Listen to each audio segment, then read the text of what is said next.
Assalamualaikum, welcome to STEM International Publishers. This is Aira Riaz and today we are going to study Social Studies Class 5 chapter number 3 which is named as State and Government। और ये आज का हमारा second part है इस lesson का जिसमें हम बात करेंगे कॉन्स्टिट्यूशन की। कॉन्स्टिट्यूशन क्या होती है, कॉन्स्टिट्यूशन की इंपॉर्टेंस क्या है, रूल्स क्या होते हैं, लॉज क्या होते हैं और सिटीजन्स के राइट्स क्या होते हैं, रिस्पॉन्सिबिलिटीज़ क्या होती हैं। तो आइए स्टार्ट करते हैं। Need and importance of constitution. Refresher memory dear students, आपको याद होगा कि ग्रेड 4 में हमने डिस्कस किया था कि कॉन्स्टिट्यूशन क्या होती है। A constitution is a set of rules that defines how the government will operate, what will be the rights of the people and how the laws are made. It is the highest law of the country. So next we have, imagine you are playing a game with your friends but no one can agree on the rules. Some want to run, other wants to walk and everyone keeps arguing. It will be a confusing situation and there will be no fun at all. So to enjoy the game you must have to set some rules. Now think of a country as a playground and people as a big team. In a country, people need to live together happily and fairly. So everyone should know what is right and wrong and how things should work. For this, a special set of rules is needed. This is called Constitution. The Constitution helps a country run smoothly, ensuring that everyone is treated equally and has some rights. तो इस paragraph में ये बताया गया है कि मिसाल के तौर पे आप इमेजिन करें कि आप एक गेम खेल रहे हैं अपने फ्रेंड्स के साथ, लेकिन कोई भी जो है रूल्स पर एग्री नहीं हो रहा। कुछ चाहते हैं कि वो दौड़ें, कुछ चाहते हैं कि वो वॉक करें, कुछ चाहते हैं कि वो खेलें। तो इस तरह सब आपस में आर्ग्यू कर रहे हैं और एक कंफ्यूजिंग सिचुएशन क्रिएट हो गई है और उनको समझ नहीं आ रही वो क्या करें, वो बिल्कुल भी इंजॉय नहीं कर पा रहे। तो गेम को इंजॉय करने के लिए ज़रूरी है कि कुछ रूल्स हों, उनका एक सेट ऑफ रूल्स हो। अब आप अपने मुल्क को एक खेल के मैदान की तरह सोचें कि और लोगों को एज अ बिग टीम, एक मुल्क में लोगों को इकट्ठे रहने के लिए, खुशहाल रहने के लिए जो है वो बहुत सारे रूल्स की ज़रूरत होती है, वो उनको फॉलो कर सके। एक मुल्क में जो है वो लोगों को इस बात की ज़रूरत होती है कि वो मुल्क में हैप्पीली और फेयरली रह सकें और हर एक को पता होना चाहिए कि क्या चीज़ ठीक है क्या गलत है। तो इसके लिए जो है वो एक स्पेशल सेट ऑफ रूल्स जो है वो ज़रूरी होता है और ये जो हमारे मुल्क में जो स्पेशल सेट ऑफ रूल्स है जिसको सबने फॉलो करना है होता है उसे कॉन्स्टिट्यूशन कहते हैं। कॉन्स्टिट्यूशन जो है वो किसी भी मुल्क का निज़ाम स्मूथली चलाने के लिए ज़रूरी होती है और वो मेक श्योर करती है कि हर इंसान को सेम राइट्स मिल रहे हैं। The need and importance of the constitution is given below. The Constitution provides a clear set of rules for how to run the country. It helps everyone understand their rights and responsibilities. Through the Constitution, people know what is allowed and what is not allowed in the country. The Constitution creates a peaceful environment by enforcing laws. When people have disagreements or conflicts, the Constitution provides a way to resolve these issues peacefully. The Constitution builds trust between the government and the people because when citizens know that there are rules to protect them, they feel safer and more secure in their country. The Constitution determines the division of power among the federal, provincial and local government. तो constitution जो होती है वो एक clear set of rules है जो हमें clearly बताती है कि मुल्क का निज़ाम कैसे चलता है और हम सबको अंडरस्टैंड कराती है कि हमारी क्या राइट्स हैं, क्या रिस्पॉन्सिबिलिटीज़ हैं और लोगों को इससे पता चलता है कि वो क्या कर सकते हैं, क्या नहीं कर सकते, what they are allowed and what they are not allowed to do. और ये मुल्क का एक पीसफुल इन्वायरमेंट मुल्क में कायम करती है और लॉज को इन्फोर्स कराती है। लोगों के जो है कॉन्फ्लिक्ट्स हैं और जो डिसएग्रीमेंट्स हैं उनको पीसफुली रिजॉल्व कराने के जो है वो एक रूल्स प्रोवाइड करती है, तरीके प्रोवाइड करती है।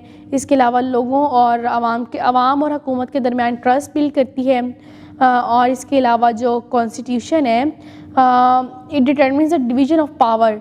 ये जो है ये क्लियरली बताती है कि फेडरल गवर्नमेंट के पास कितनी पावर है, प्रोविंशियल के पास कितनी पावर है और लोकल गवर्नमेंट के पास कितनी पावर है। Next is the Constitution can be changed when necessary to meet the needs of the people. The first Constitution was made in 1956, the second in 1962 and the third is 1973. तो constitution जो है वो लोगों की ज़रूरियात के मुताबिक बदली भी जा सकती हैं। पहले कॉन्स्टिट्यूशन 1956 में दी गई थी बनाई गई थी और उसके बाद 1962 में बनाई गई थी और अब 1973 में बनाई गई है और ये 1973 वाली कॉन्स्टिट्यूशन आज भी फॉलो की जाती है। Next is personality analysis, right any 2 traffic rules you must follow while walking on the roads. आपने बताना है कि वो कौन से 2 ट्रैफिक रूल्स हैं जो आपने फॉलो करने होते हैं जब आप सड़क पर चल रहे होते हैं। So you have to write your answer over here. You have rights and responsibilities of citizen according to the Constitution of 1973. Zeb, mother, how can I become a good citizen? Mother, to become a good citizen, first of all, you must know the rights and responsibilities of a citizen. ज़ेब पूछते हैं अपनी माँ से कि मैं कैसे एक अच्छा शहरी बन सकता हूँ। उसकी मदर उसको बताती है कि अच्छा शहरी बनने के लिए आपको अपने राइट्स और रिस्पॉन्सिबिलिटीज़ पता होनी चाहिए।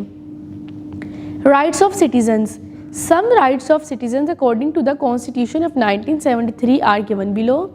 Every citizen has religious freedom, every citizen has freedom of speech, every citizen has a right to get an education, every citizen has a right to have health facilities, every citizen has the right to cast a vote, every citizen has the right to form his or her own political party, every citizen has the right to pursue a profession of his choice, every citizen has a right to own and sell property, every citizen has a right to do business, all citizens under the age of 16 have the right to free education, every citizen has a right to move freely within the country, every citizen has a right to participate in rallies and processions. हर इंसान के पास मजहबी आज़ादी का हक है, हर इंसान के पास बोलने का हक है, हर इंसान के पास अच्छी तालीम हासिल करने का हक है, अच्छी हेल्थ फैसिलिटीज़ का हक है, अच्छी हेल्थ फैसिलिटीज़ को अच्छी जो है वो सेहत की सहूलियात हासिल करने का हक है। हर इंसान के पास हक है कि वो वोट कास्ट कर सके, अपनी पॉलिटिकल पार्टी बना सके, अपनी मर्ज़ी का प्रोफेशन अडॉप्ट कर सके और अपनी जो प्रॉपर्टी है उसको बेच सके और अपना बिज़नेस कर सके। और जितने भी बच्चे हैं 16 साल के नीचे उनके पास ये हक है कि वो तालीम हासिल करें और अपने मुल्क में हर इंसान के पास ये हक है कि वो जहाँ चाहे फ्रीली मूव कर सके और हर इंसान के पास ये हक है कि वो रैलीज़ में शिरकत कर सके। Next is responsibilities of citizens. अब हम बात करेंगे कि शहरियों के फ़राइज़ क्या होते हैं। Here are some responsibilities of citizens according to the 1973 Constitution.